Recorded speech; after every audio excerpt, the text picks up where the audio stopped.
늘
피밖에 없네.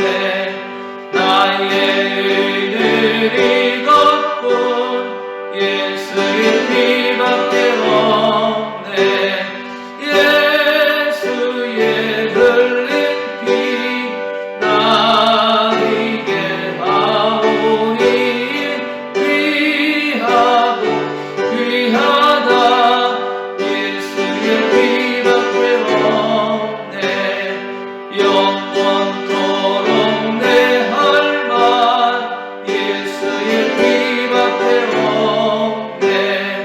나의 장미 제목은 예수의 피밖에 없네. 예수의 흘린 피 나에게 하오니 귀하고 귀하다. 예수의 피밖에 없네. 기도하겠습니다. 내려오신 주님, 오늘도 주님을 사모하는 마음으로 하나님의 손에 모인 백성들을 기억하시고 또 각 가정에서 영상으로 하나님을 바라보는 그 백성들조차도 사랑하여 주셔서 이 시간 동일한 은혜와 사랑으로 우리 가운데 함께 해주시고 우리의 걸음을 인도해 주셔서 감사합니다. 하나님의 시간 말씀을 듣고 찬송을 하고 기도하는 우리의 예배 속에 함께 해주셔서 이 예배가 하나님께 영광 돌리는 예배가 될 수 있도록 허락하여 주시옵소서. 오늘도 육신의 연약함과 삶의 고단함으로 인해서 신음하는 백성들을 기억하여 주시고 사랑하여 주셔서 그들의 삶 가운데 동행하시는 하나님의 그 긍휼하심과 선하신 손길을 통해 그들의 육신의 강건함이 또 그들의 삶의 문제가 해결되어지는 은혜가 임하게 하여 주시옵소서.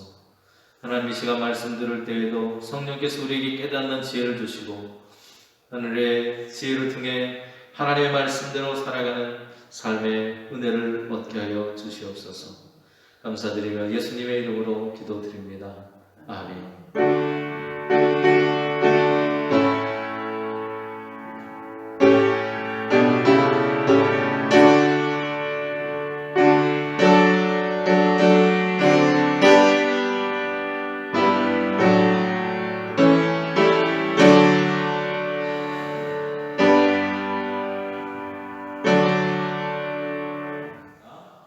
여호와께서 모세에게 이르시되 바로의 마음이 완강하여 백성 보내기를 거절하는도다. 아침에 너는 바로에게로 가라. 보라, 그가 물 있는 곳으로 나오리니 너는 나일 강가에 서서 그를 맞으며 그 뱀 되었던 지팡이를 손에 잡고 그에게 이르기를 히브리 사람의 하나님 여호와께서 나를 왕에게 보내어 이르시되 내 백성을 보내라. 그러면 그들이 광야에서 나를 섬길 것이니라 하였으나 이제까지 내가 듣지 아니하도다. 여호와가 이같이 이르노니 내가 이로 말미암아 나를 여호와인 줄 알리라. 볼지어다 내가 내 손에 지팡이로 나일강을 치면 그것이 피로 변하고 나일강의 고기가 죽고 그 물에서는 악취가 나리니 애굽 사람들이 그 강 물 마시기를 싫어하리라 하라. 여호와께서 또 모세에게 이르시되 아론에게 명령하기를 내 지팡이를 잡고 내 팔을 애굽의 물들과 강들과 운하와 못과 모든 호수 위에 내밀라 하라. 그것들이 피가 되리니 애굽 온 땅과 나무 그릇과 돌그릇 안에 모두 피가 있으리라. 모세와 아론이 여호와께서 명령하신 대로 행하여 바로와 그의 신하의 목전에서 지팡이를 들어 나일강을 치니 그 물이 다 피로 변하고 나일강의 고기가 죽고 그 물에서는 악취가 나니 애굽 사람들이 나일강 물을 마시지 못하며 애굽 온 땅에는 피가 있으나 애굽 요술사들도 자기들의 요술로 그와 같이 행함으로 바로의 마음이 완악하여 그들의 말을 듣지 아니하니 여호와의 말씀과 같더라. 바로가 돌이켜 궁으로 들어가고 그 일에 관심을 가지지도 아니하였고 애굽 사람들은 나일강 물을 마실 수 없으므로 나일강가를 두루 파서 마실 물을 구하였더라. 여호와께서 나일강을 치신 후 이래가 지나니라. 아멘. 지난주에 우리가 말씀을 통해서 재앙의 시작이 시작되는 그런 선언에 대한 이야기를 우리가 함께 읽었습니다. 오늘 우리가 함께 읽은 본문은 이제 그 재앙의 시작을 위해서 이적을 베풀었던 그 기사에 이어서 하나님의 애굽을 향한 재앙을 시작을 알리는 첫 번째 재앙의 이야기가 오늘 본문이 되겠습니다. 지팡이가 뱀으로 변하는 이적을 지난 시간에 우리가 함께 말씀을 나누었고요. 그럼에도 불구하고 그것을 보았음에도 바로 왕은 마음이 바뀌지 않았다라고 하는 이야기를 우리가 함께 나누었습니다. 이제 하나님께서는 애굽의 재앙을 내리심으로 그 바로 왕의 고집을 꺾는 일을 시작하시는 것입니다. 본문은 크게 두 단원으로 나눠볼 수가 있을 텐데요. 14절에서부터 18절까지는 주님께서 모세에게 명령하신 1차 명령이고, 또 19절부터 25절까지는 두 번째로 베푸신 명령이라고 할 수 있겠습니다. 오늘도 말씀을 통해서 주시는 하나님의 은혜를 우리가 함께 나누는 귀한 시간이 될 수 있기를 간절히 바랍니다. 오늘 주요 성구 함께 읽어보겠습니다. 20절입니다. 모세와 아론이 여호와께서 명령하신 대로 행하여 바로와 그의 신하의 목전에서 지팡이를 들어 나일강을 치니 그 물이 다 피로 변하고. 아멘.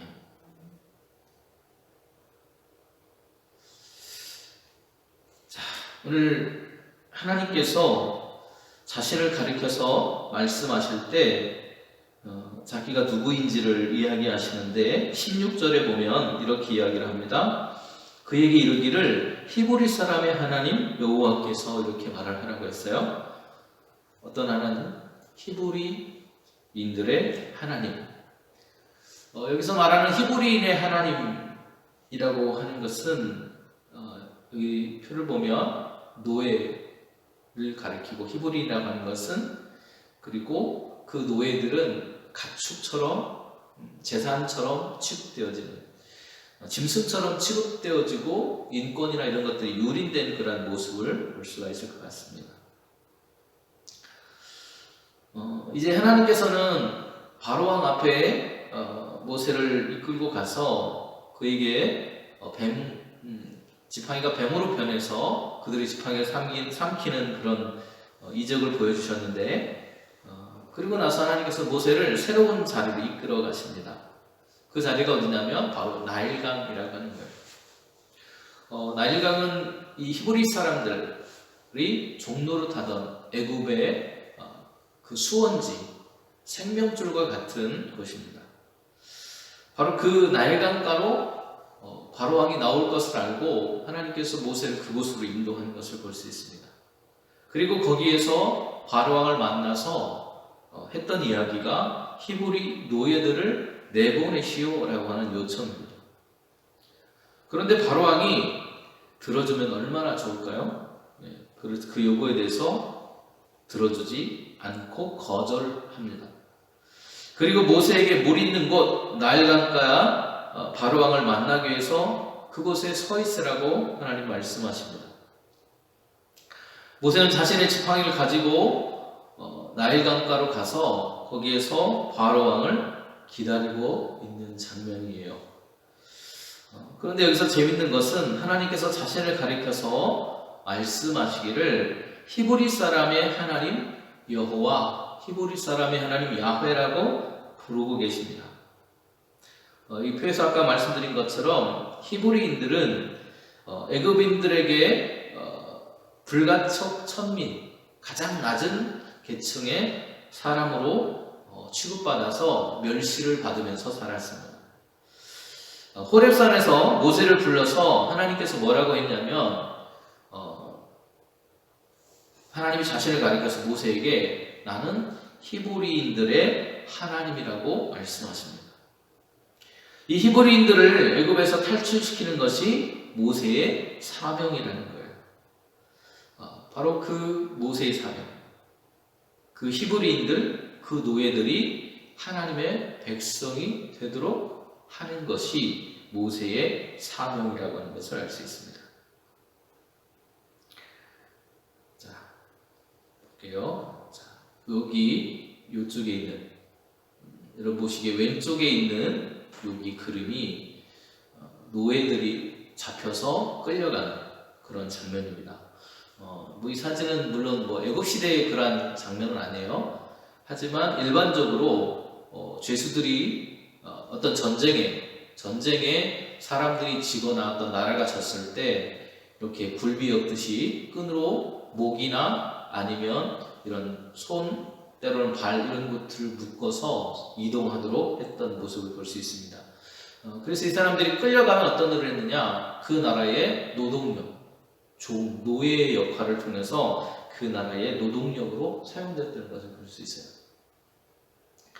하지만 이들의 어떤 인권을 인정해주거나 그런 것이 아니라 정말 어렵고 힘든 노예의 삶을 살 수밖에 없었다는 겁니다.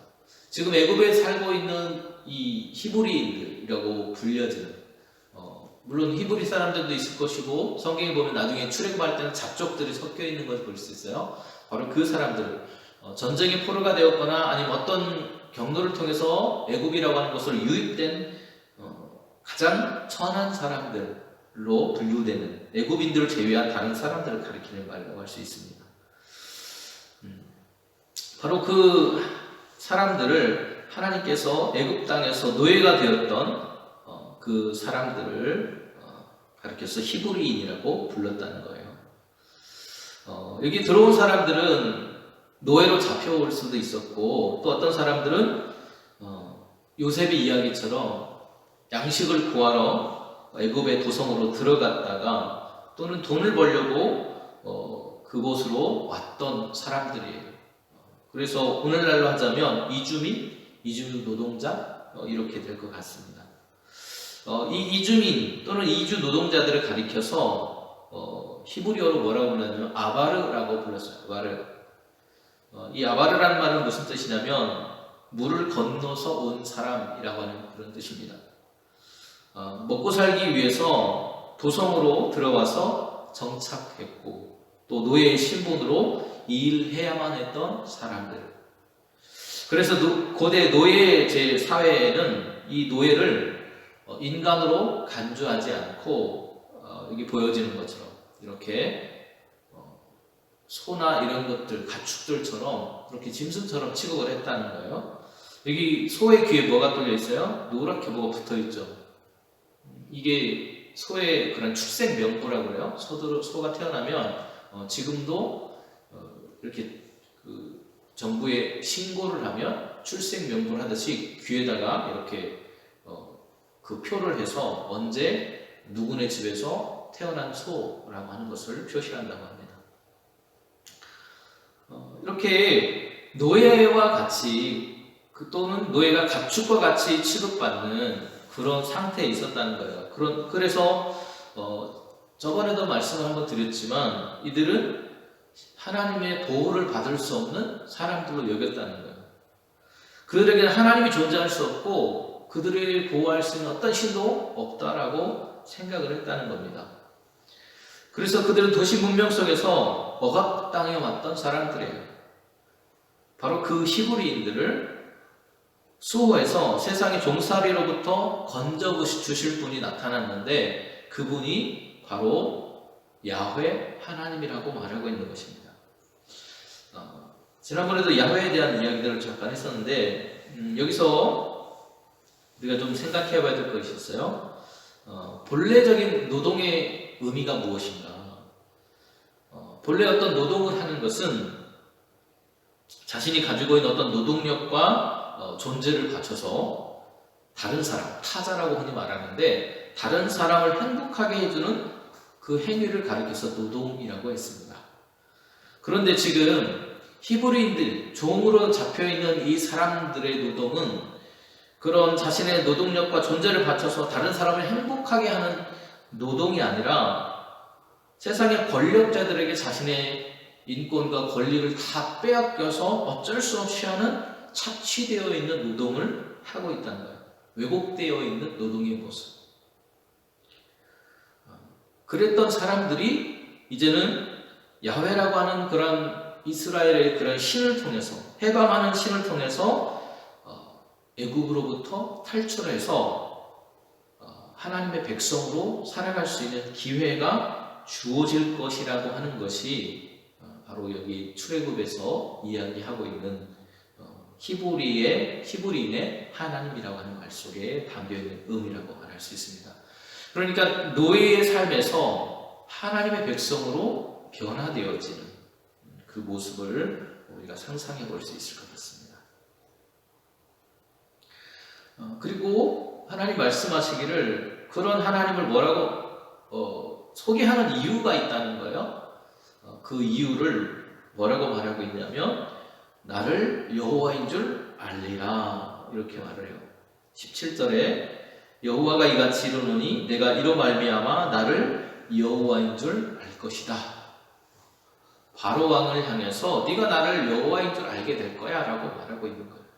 다시 말하면 여기 첫 번째 재앙이 시작되고 있는데 그 재앙이 시작된 이유가 무엇이냐, 그 재앙을 애굽에 내리고 있는 이유가 무엇이었냐면 그것이 하나님을 알게 하기 위한 것이었다는 겁니다. 그 하나님은 어떤 하나님이라고 말했어요? 해방의 하나님이라고 말을 했죠. 그림으로 넘어가 보겠습니다. 자, 바로의 불순종으로 인해서 모세를 통해서 하나님께서 모세와 아론을 통해서 하라고 한 것이 있었죠.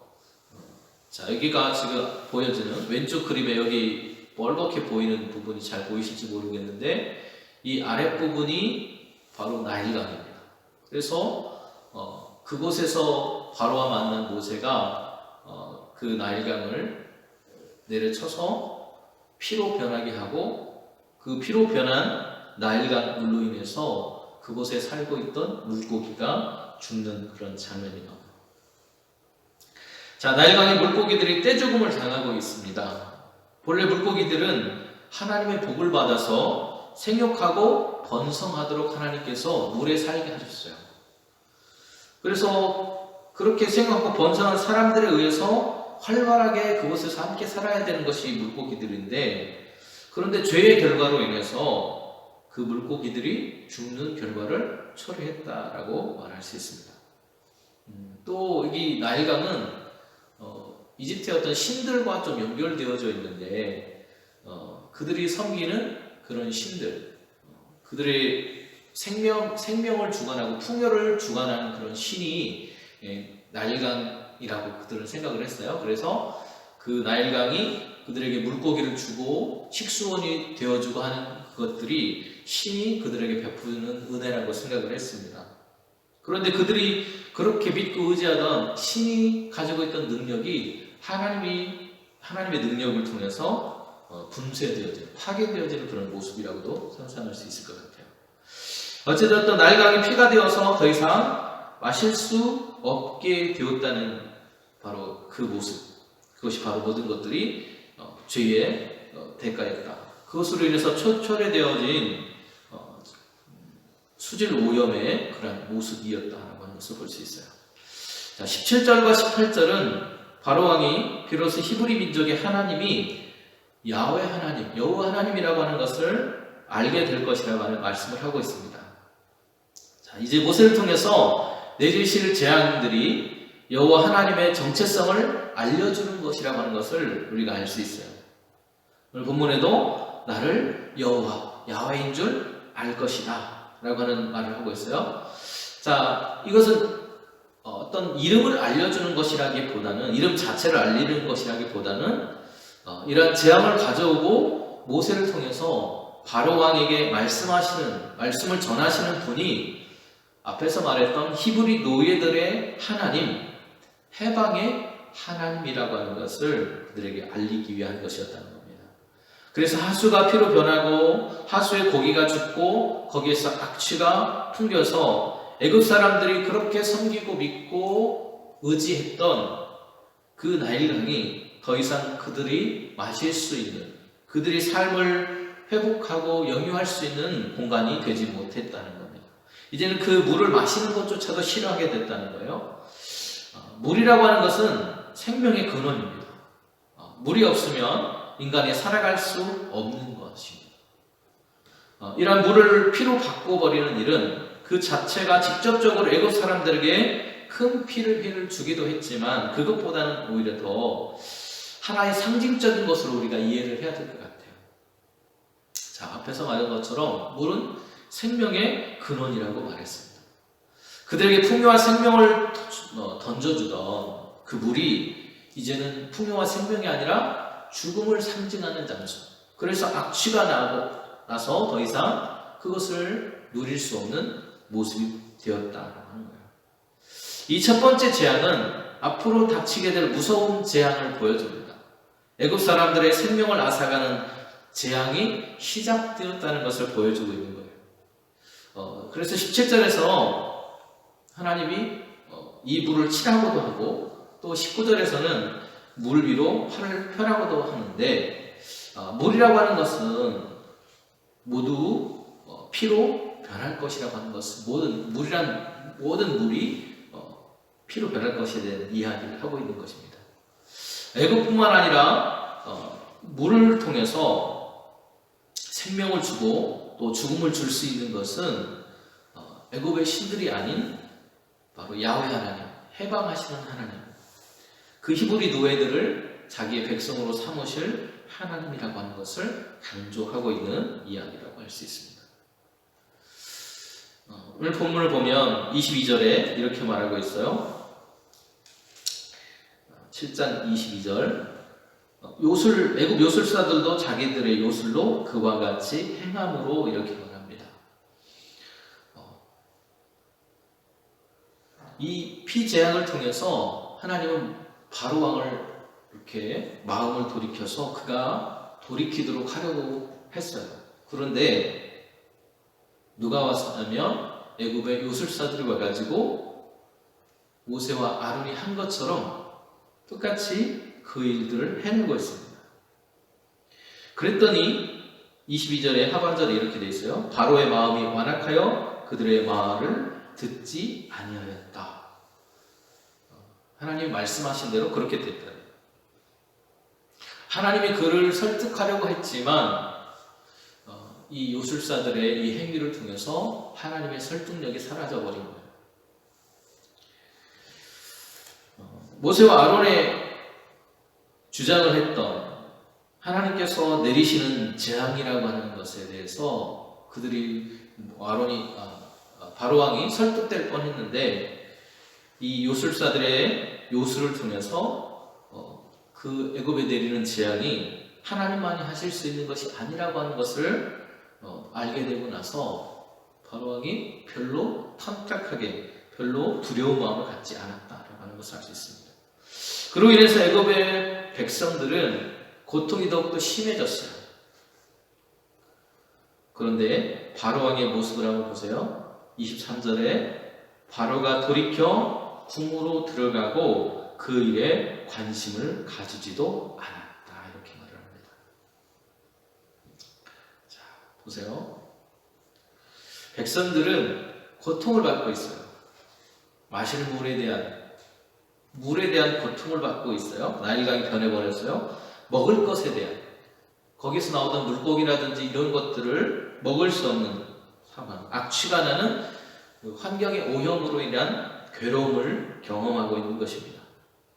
그렇다면 통치하는 왕이라면 그 문제를 빨리 해결해서 백성들이 그 문제들로부터 자유할 수 있도록 해주어야 되는 거예요.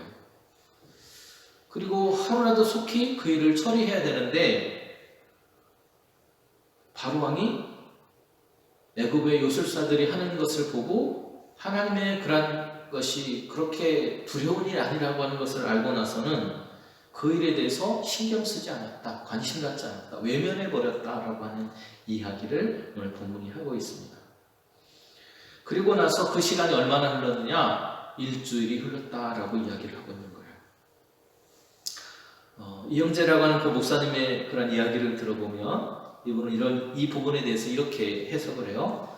사람은 사흘 동안 물을 마시지 못하면 사경을 헤맨다. 그러니 애굽 사람들은 사흘이 지날 때부터 견디지 못할 만큼 힘들었을 것이다. 그래서 어떤 사람은 피를 마셨을 수도 있었을 것이다 라고 얘기를 합니다. 상황이 정확히 어떤 상황인지 우리는 알 수 없어요. 거기 있었던 사람이 아무도 없기 때문에 알 수는 없지만 어찌되었던 애굽의 백성들이 이 일로 인해서 고통받았다라고 하는 것만큼은 분명한 것 같습니다. 그 고통받는 백성들에 대해서 바로 왕은 외면하고 있는, 그냥 자신의 어떤 권력과 자리나 이런 것들의 위협만 되지 않는다면 그 어떤 것도 외면할 수 있는 사람이었다라고 하는 것을 알 수 있어요. 자, 이제 결론적인 이야기로 가보겠습니다. 자, 애굽에 내려지는 재앙의 목적은 분명했습니다. 바로 왕과 애굽 사람들에게 하나님이 누구신지, 그 히브리인들의 하나님이 누구신지, 해방의 하나님, 생명의 주인이라고 하는 것을 그들에게 가르쳐 주려고 하셨다는 겁니다. 권력자의 노동력 착취 아래에서 힘겨워하는 그들이 참 하나님의 백성으로 부름받게 된 사건이 바로 이 출애굽의 사건인데, 바로 그 시작이 이 첫 번째 재앙이었다는 것을 알 수 있어요. 더 이상 그들을 착취하는 하나님이 아니라 참 생명을 줄 수 있는 진짜 하나님이 그들에게 나타났다는 것입니다. 그들을 바로의 손으로부터 구원하실 분, 그분이 바로 야훼 하나님이십니다. 하나님 모세와 아론 그리고 바로 왕에게 그런 하나님 자신에게 순종하라고 말씀하고 계세요. 그 말씀에 순종하지 않았던 바로와 애굽의 백성들은 고통을 당했습니다. 하지만 모세와 아론은 하나님이 하신 말씀에 순종했다고, 하나님의 말씀대로 했더라고 오늘 본문은 기록하고 있습니다. 오늘 우리의 삶에서도 인생의 주인이신 하나님의 말씀에 순종하고 참 생명을 주시고 우리에게 해방을 주시는 하나님을 바라보며 살아갈 수 있는 저와 여러분 모두가 되시기를 간절히 바랍니다. 기도하겠습니다. 은혜로우신 주님, 오늘도 함께 해주셔서 감사합니다. 오늘 우리의 모습이 하나님의 말씀에 순종하고 하나님께서 참 우리의 하나님이시고 우리 인생이 죄된 삶으로부터 해방하셔서 하나님의 참 백성으로 살아갈 수 있는 은혜를 주실 분임을 기억하며 살아가는 저희들이 될 수 있도록 인도하여 주시옵소서. 그래서 예수님의 이름으로 기도드립니다. 아멘.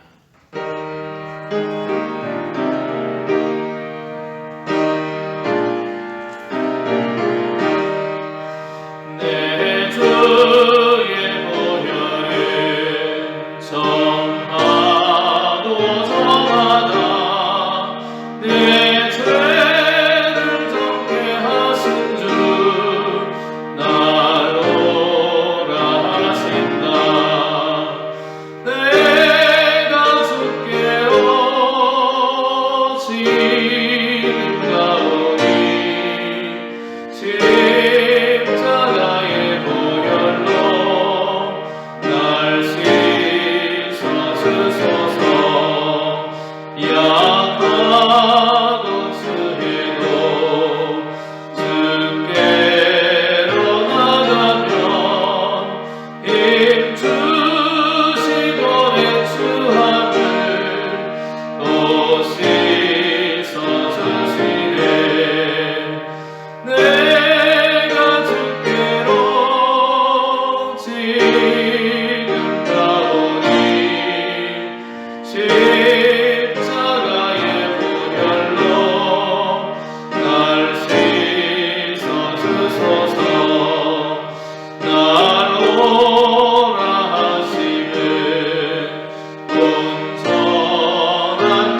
거룩히 여김을 받으시오며 하나님의 마옵시며 하늘에서 이룬 것 같이 땅에서 이루어지이다. 오늘날 우리에게 일용할 양식을 주시옵고 우리가 우리에게 죄 지은 자를 사하여 줄 것 같이 우리 죄를 사하여 주시옵고 우리를 시험하게 하지 마시옵고 다만 악에서 구하시옵소서. 이 나라와 권세와 영광이 아버지께 영원히 있사옵나이다.